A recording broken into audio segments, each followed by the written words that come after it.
Important news, everybody. Many states are currently holding massive surplus funds, and they were worth billions of dollars, and the deadline to allocate this money is coming up. It means that people all around the United States are about to receive a ton of stimulus checks. But after the crisis finally began to decline, states had collectively amassed their large fiscal cushion on record by the start in current budget year. Higher than expected tax revenue, among other measures, is what drove the total savings in leftover budget dollars to new highs. Now, most states are expected to spend at least a portion of their state surplus funds towards relief funds for the low income. And during this year, states grew their collective rainy day funds by $37 billion, or an increase of roughly 50% from a year ago. Moreover, amid widespread disruption, states reported the largest annual increase in leftover general fund budget in at least the past 21 years. Among the 14 states that withdrew a combined total of $8 billion from their rainy day funds, they all made progress in replenishing their savings in part or in full by the state budget of the year. For example, states like Nevada have emptied their rainy day fund for $332 million by the end of the fiscal 2020, but it has since deposited nearly a third of that amount. North Carolina roughly withdrew $680 million in fiscal year, but fully replenished those funds by the end of fiscal year 2021 as well. In the state of Wisconsin, income taxes will be cut across the board, $3.5 billion under a plan passed by Republicans. Under the tax income cut, the average reduction will be 50% higher for all filers, or $573.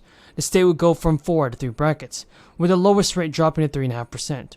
Even a Democratic Governor, Tony Evans, has proposed a tax cut, primarily benefiting the low and middle income. He criticized the GOP plan, and the large percentage point drop comes at the highest rate ever, paid by married couples who earn more than $405,000.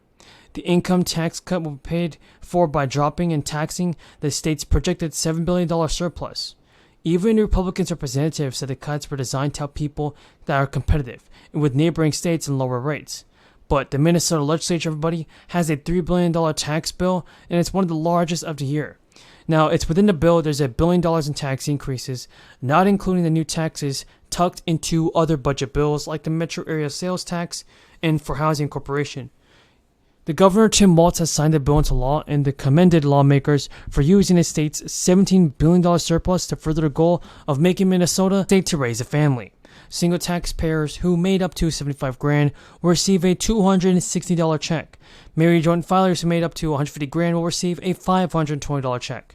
Families with 3 children in these income thresholds will receive an extra $260 per child, with a maximum of 3. The Pennsylvania residents are also eligible for direct payments of up to $975, but the amount just depends on the recipient's property taxes or rent paid during the prior year. So while the maximum standard rebate is $650, supplemental rebates for qualifying homeowners can boost rebates to $975.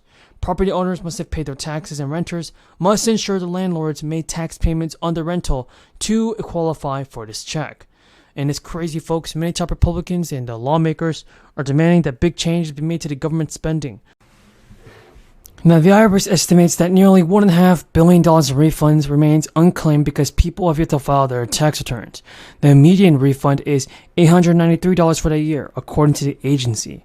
Taxpayers have until July 17th to file their 2019 tax return. This reflects the 3-year limitation date as the crisis pushed back the 2019 filing date by 3 months. Under the law, lawmakers and taxpayers generally have years to file and claim their tax refunds. That's if you don't even file a return within 3 years. The money becomes the property of the U.S. Treasury Department. And now, if you reside in the state of New Mexico, keep an eye out on your bank account. The New Mexico governor says that the latest round of rebates will go out mid-June. Thanks to a bill passed by lawmakers during the legislative session, New Mexico people have previously filed taxes and will get another round of rebates. Single tax filers will get $500. Married couples will get more. And taxpayers who use direct deposit when filing their tax returns will get the latest round of rebate checks automatically via direct deposit. If you moved here since 2021, you should update your address online via the Taxation and Revenue Department's Taxpayer Access Point. Now, for those, everybody in the United States of America, well, the Bureau of Labor Statistics reported that the consumer prices climbed 5% in March, down from 6%. The latest inflation reading represents the 9th straight month of easing price growth on an annual basis, and it's down from 9% high last June. but it's still well above the Federal Reserve's 2% target. Among the key categories, still seeing outsized paced growth, and now it's climbing 8.5% from March 2022 to March 2023, which hit 8.3% growth. As a result, cooling inflation won't really have proved much about solace to consumers in its demand that the Fed is aiming to address by raising interest rates.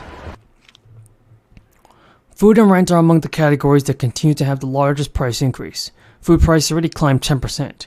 In the same month, rents had their largest one-month increase on record, climbing 8.2%, and rent data is even considering a lagging indicator, meaning surveys are slower to capture real-time changes because most leases are at a 12-month long.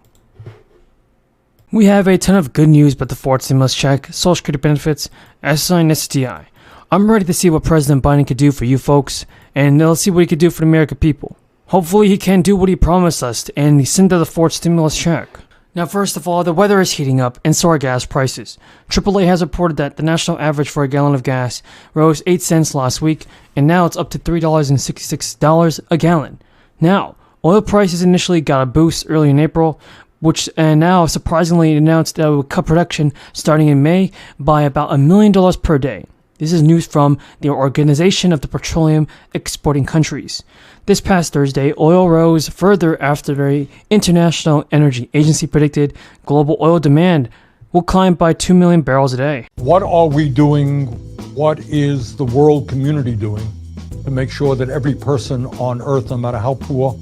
All right, let me go to a subject which I think as a nation we don't discuss enough, and that is long stand the problem and perhaps deal with it over a period of time. Schumer has just announced that he is going to bring a $35 cap on parents' insulin costs back up for a vote, after Republicans blocked it over this past weekend. But we shouldn't be shipping them to just anyone overseas either. In fact, companies need license from the federal government. These are called export licenses, by putting the Commerce Department in charge instead of the State Department, where those permissions had always resided.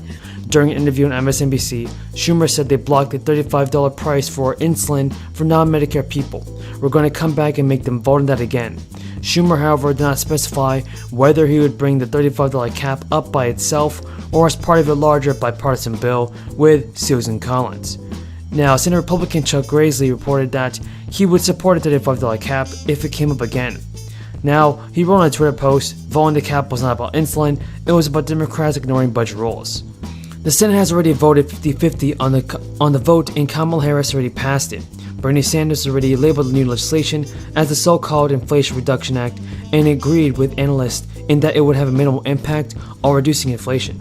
But Joe Manchin denied claims that it would raise taxes. Currently, friends, there are 2 Democratic representatives, and they may be hesitant to vote in favor of the bill. After expressing concern last year, Democrats currently have a 5-seat